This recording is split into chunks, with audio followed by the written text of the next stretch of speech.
Assalamualaikum warahmatullahi wabarakatuh. Perkenalkan, nama saya Ayunaya Putri, NIM 091058042447. Jadi pada video kali ini saya akan membahas peran strategis birokrasi dalam pelayanan publik di era modern. Jadi saya akan membahas 3 fungsi utama birokrasi, prinsip pelayanan publik, contoh nyata, serta faktor yang mempengaruhi kualitas pelayanan.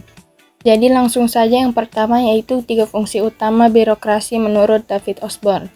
Yang pertama, pelayanan, yaitu memberikan layanan yang tepat kepada masyarakat sesuai dengan kebutuhan mereka.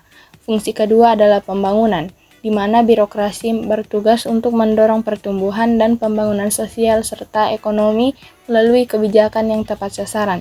Dan yang terakhir yaitu pemerintahan umum, yang meliputi manajemen pemerintahan untuk memastikan bahwa aturan dan regulasi dijalankan dengan baik demi menjaga stabilitas dan keteraturan negara. Yang kedua ada prinsip-prinsip pelayanan publik sesuai keputusan Menpan nomor 63. Dalam melaksanakan pelayanan publik, ada prinsip-prinsip yang harus diikuti yang diatur dalam keputusan Menpan nomor 63. Prinsip-prinsip ini meliputi: yang pertama, transparansi, yaitu penyampaian informasi yang jelas dan terbuka kepada masyarakat.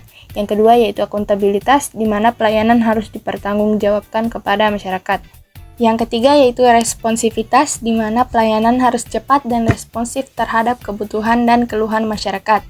Yang keempat, partisipasi, memberi kesempatan kepada masyarakat untuk terlibat dalam proses pengambilan keputusan. Yang kelima, keadilan, di mana pelayanan harus diberikan secara adil dan tidak diskriminatif.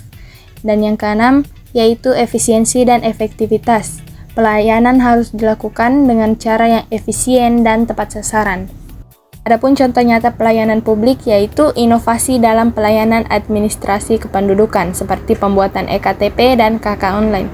Meskipun sistem ini mempermudah masyarakat, masalah seperti ketimpangan akses di daerah terpencil masih perlu perhatian. Teknologi dapat memperbaiki sistem ini, namun distribusi layanan yang merata tetap menjadi tantangan.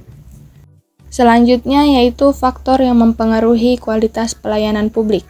Yang pertama yaitu sumber daya manusia, yang kedua infrastruktur, dan yang terakhir yaitu teknologi. Misalnya, kualitas pelayanan bisa terganggu apabila pegawai birokrasi kurang terlatih atau infrastruktur yang tersedia tidak memadai. Adapun solusi untuk problem-problem tersebut yaitu yang pertama, meningkatkan pelatihan bagi pegawai publik. Yang kedua, memanfaatkan teknologi untuk mempermudah akses layanan. Yang ketiga, membangun infrastruktur yang lebih merata di seluruh daerah. Dengan solusi tersebut, diharapkan kualitas pelayanan publik bisa lebih meningkat dan merata. Selanjutnya, bagaimana sih pendapat pribadi saya tentang birokrasi di Indonesia? Jadi menurut saya idealnya birokrasi di Indonesia seharusnya lebih proaktif dalam memenuhi kebutuhan masyarakat dengan tetap mengutamakan prinsip transparansi dan akuntabilitas. Selain itu, birokrasi perlu lebih responsif terhadap perkembangan zaman seperti mengadaptasi teknologi informasi untuk mempermudah layanan. Jika birokrasi bisa bekerja lebih efisien dan transparan, tentu pelayanan kepada masyarakat akan lebih baik dan kepuasan publik dapat tercapai. Demikianlah pembahasan mengenai peran birokrasi dalam pelayanan publik di era modern. Semoga informasi ini bermanfaat kepada teman-teman sekalian. Billahi fisabilil haq, fastabikul khairat. Assalamualaikum warahmatullahi wabarakatuh.